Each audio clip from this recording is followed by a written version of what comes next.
उनको इसके बारे में हम अवगत करेंगे। शपथविधीसाठी पवार साहेबांना काय बोलवलं जाणार आहे का? पवार साहेबांना शपथविधीसाठी काय बोलवलं? सर उन्होंने विलीनीकरण का भी एक बड़ा बयान दिया है कि दोनों साथ में काम करेंगे। तर शपथविधीसाठी शरद पवार यांना बोलवलं जाणार का या प्रश्नावर बोलणं सुनील तटकरे यांनी टाळलेलं आहे। हात जोडून तर निघून गेलेले आहेत। तर आजच्या शपथविधी संदर्भात सुनील तटकरे बोलत होते। मात्र शरद पवारांना या शपथविधीसाठी बोलवलं जाणार आहे का या प्रश्नावर उत्तर देण्यास त्यांनी नकार देत ते पुढे गेलेले आहेत। त्यांनी ते टाळलेलं आहे खरं तर। त्यामुळे काहीतरी बिनसलेलं आहे का अशा चर्चांना आता उधाण आलेलं आहे। कारण एका बाजूला शरद पवारांनी हे स्पष्ट केलेलं आहे की सुनेत्रा पवार यांच्या आजच्या शपथविधीविषयी मला माहितीच नाही आणि तिकडे सुनील तटकरेंनी या संदर्भात बोलणं टाळलेलं आहे। नेमकं काय म्हणालेले आहेत सुनील तटकरे आपण पाहूयात।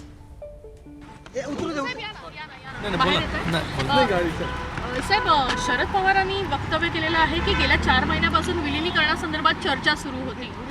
नाही, मला या विषयावरती आता काही बोलायचं नाही आहे।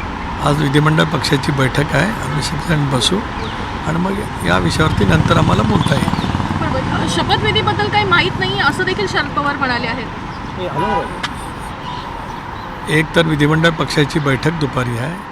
विधिमंडळ पक्षाच्या बैठकीचा जो निर्णय असेल तो माननीय मुख्यमंत्री महोदयांना आम्ही सर्व वरिष्ठ नेते त्या ठिकाणी अवगत करू आणि मग त्या संदर्भातला निर्णय हा मुख्यमंत्री महोदय त्यांच्या अखत्यारीतला विषय तो त्या ठिकाणी घेतील। सर आज विधायक दल का एक तरफ बैठक है, दूसरी तरफ तर शपथविधी सोहळ्याला शरद पवारांना बोलावणार का यावर तटकरेंनी मौन बाळगलेलं आहे।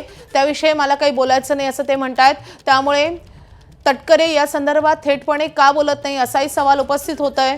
शपथविधी सोहळ्याला शरद पवारांना बोलावणार का या प्रश्नाला त्यांनी बगल दिलेली आहे आणि त्यांनी यावर बोलणं टाळलेलं आहे। एबीपी माझा, उघडा डोळे बघा नीट।